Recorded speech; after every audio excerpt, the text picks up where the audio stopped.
let's be honest, it's not that easy to get into this car. Now, let me show you guys what it looks like to actually get in this car. Let me just grab this, slide my butt in.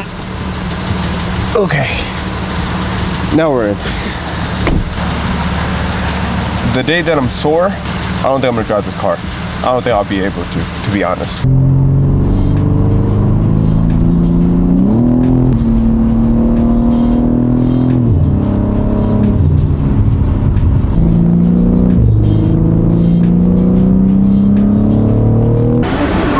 Honestly, coming from the Dodge, on paper, both these cars do exactly the same gas mileage, but this one is definitely a lot better.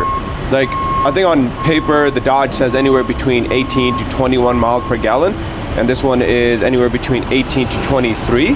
But this thing has gotten me around with half a tank a lot farther than the Dodge ever would. I'm not sure if it's because it's a V8 versus a twin turbo V6, but it makes a big difference. But it's one of the good things about this car, because less gas means less money we've got to spend on stupid stuff, and we can spend more money on the car. So you guys probably saw the title of this video. We're here to talk about if this is the best Spec G80 that you can find. Now, let's just get this out right at the beginning of this video that, in my opinion, this is the best spec, because this is my spec. Your spec might be different, you might have some different opinions, but to me, this spec is the best spec you can get for a G80, and let me tell you why. First off, I think this color is by far the prettiest color out of the, I guess, factory colors. Let's keep the individual colors out of this conversation, because you can get some really, really nice individual colors. But I think in terms of their factory colors, this one is by far the best. It is also their flagship color. Like, this is the same color that was in all of their commercials, informational advertisements, whatever, all before the M3 actually came out. This is kind of the color that they were giving out to people when they were doing their initial marketing for this car. You won't see this color too much. Like, I've seen black very often, white very often. I've even seen some of the neon green ones. I'm not sure what the actual color for that is, but I've never seen an Isle of Man green in person until I went and bought this car. So that's kind of one of the main reasons I think this is the best color. I will say, honorary mention, the Dravit Gray and then that burgundy maroon color, very nice. I would probably go those if that was my second option, but first option definitely has to be the green. I know a lot of people really like them and a lot of people really do not like them. I love them. I think it's great. I think it was a great addition to just have on this car. I didn't really expect it, but I think we talked about it in the last video. I was very surprised that this car came with these badges, and I was hoping to replace any M3 badge with this one, even if I didn't have that addition, but I'm glad this one came with it. And then obviously it is an M3 competition. I didn't want to go with the base model just because I think the comp, having a little bit extra horsepower, having a little bit less weight on the car makes a big difference. So that's why I wanted to go with the comp. And obviously it's going to hold its value better in the long run. Like, who wants a base when you can get a comp?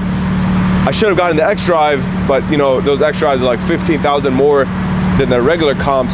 So I was like, you know what, let me hold my horses on that and just get the car in the spec that I want. It doesn't have to be the X-Drive, which I would have loved, but it's not the X-Drive, so it is what it is. So the other thing I love about this car and this spec is the fact that we have the Kaylami orange. I think this is one of the prettiest colors. I will say the Silverstone is really nice, but nothing beats the brightness and the vibrance of the Kaylami orange. And I had to get the buckets. These buckets, I really was scared about them. I didn't know if I was gonna fit into the car.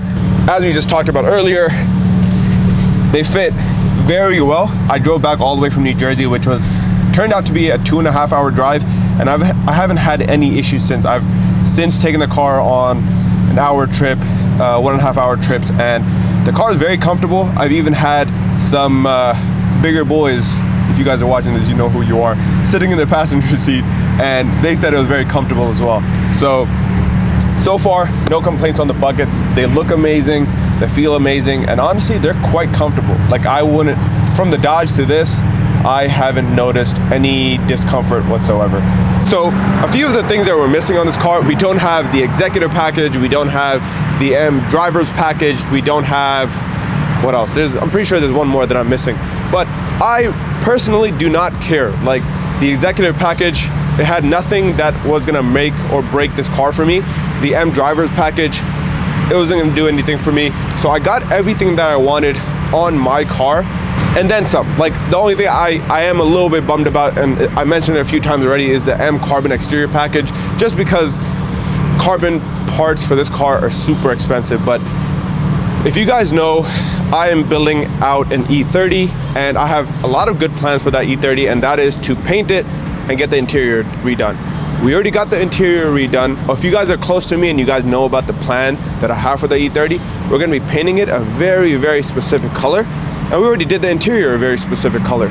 So now if you guys come here, I'm gonna show you guys. This is the color of the E30 interior.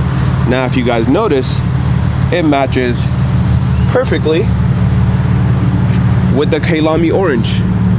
So now you can put two and two together, that the interior of the G80 is gonna look exactly the same as the E30 interior. And if you guys know the plan, like I mentioned before, the plan to paint the E30 was green as well. So now, hopefully, when the E30 build is done, we're gonna have an Isle of Man green E30 with a pretty similar interior. It's not gonna be Kaylami orange, but it's called Sunset Strip. And both cars are gonna be basic replicas of each other in the long run. Both cars are gonna have polished wheels. Both cars are gonna have the same exterior, same interior, and they're gonna be a 3 Series, just 30 years apart. So that's one of the main reasons I got this spec on this car. I was kind of thinking way ahead. I never knew I was gonna get this car. I was planned on it. That was one of the main reasons I started even planning to paint and do the E30 those colors, so that once I did get this car, they could both match.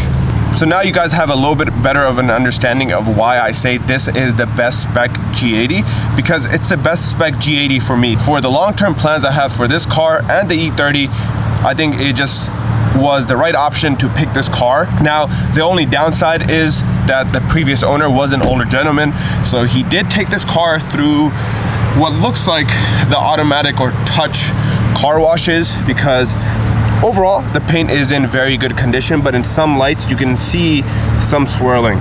Now, I don't know if you guys can see it here. It's very minor, I will say, it's very, very minor, but we're gonna have to get this car PPF ceramic and paint corrected. Obviously, we're gonna need to save the carbon up there because we don't want that going bad. Car looks amazing, and I'm just gonna reiterate, this is the best spec G80 for me. I think a lot of you might agree with me that this is a very nice color combo. Now, I am missing some packages on the inside, but that's okay. I did get some of the important parts, like the laser lights right here. This is a must-have. If you're getting a G80, you have to have the laser lights. I quite frankly did not want to spend $6,000, $7,000, $8,000 on new brakes every time I needed to do them. Now, I know that you don't do them very often. You're doing them at 50,000, 60,000 miles, but $6,000, $7,000 on maintenance is a lot of money to spend on maintenance. And I didn't want to cheap out and get some, aftermarket brakes and this and that and not be doing my maintenance properly. So I decided, hey, let me just get the M compound brakes so that once it is time to do the maintenance on the brakes, I can do them properly, I can get the right parts and so on. I didn't want to get something that was that expensive and then half-ass the work, if that makes sense. Now, a lot of people are going to see that and say, oh, Nabil, you're just broke. You couldn't afford the carbon ceramic brake. You're absolutely right. I couldn't afford them. I didn't want to afford them.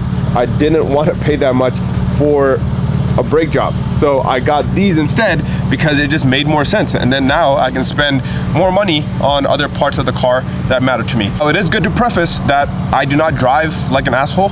I know, like most BMW drivers, I probably will. It's gonna run into my blood eventually, but I drive pretty calm. So there's never any reason for me to be braking super hard. I was talking to one of my friends. He was saying you need to take this thing to the track. So maybe at that time, we might regret not having the bigger brakes or the better brakes. But until then, I think this car will do just fine. I will say that with the bucket seats, I have my wife in the car with me. She really struggles to get in and out of them. Rude, I have a reasoning. If you guys are gonna have your wife sitting in the car, make sure you take that into account.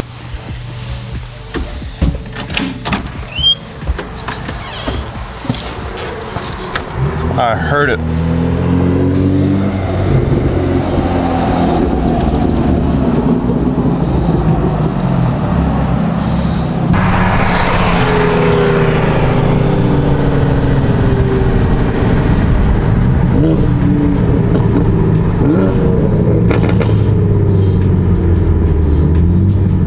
Honestly, this is another reason why I'm so glad I got this car.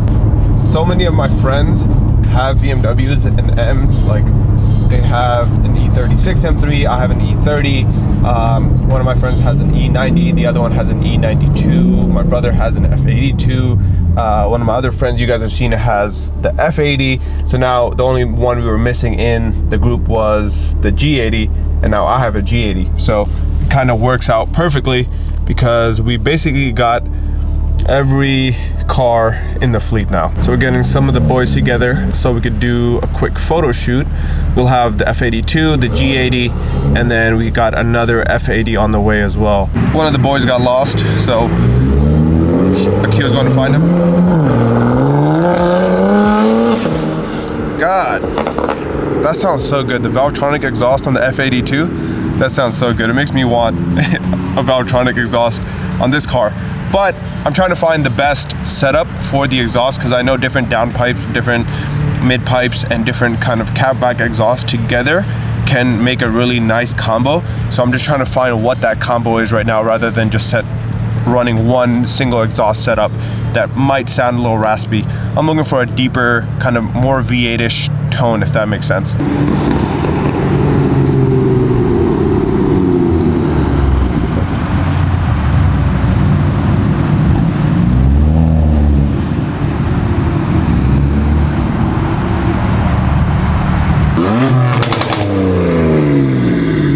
God, that is so loud.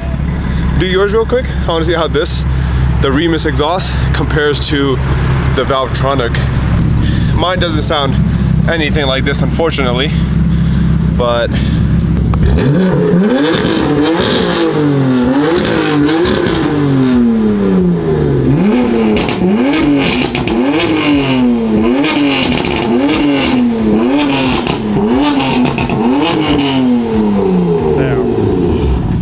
yeah, you can clearly tell the difference between the Remus exhaust and then the Valvetronic.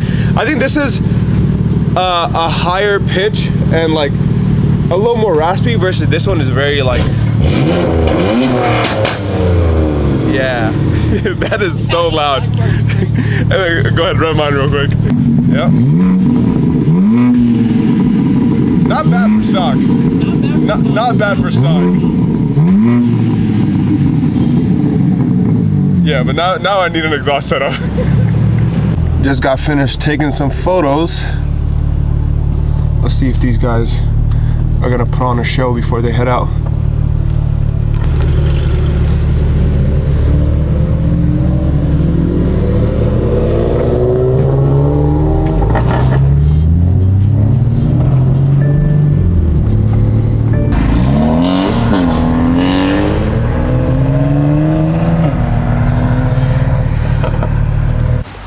So again, I think this is the best G80 spec you can buy.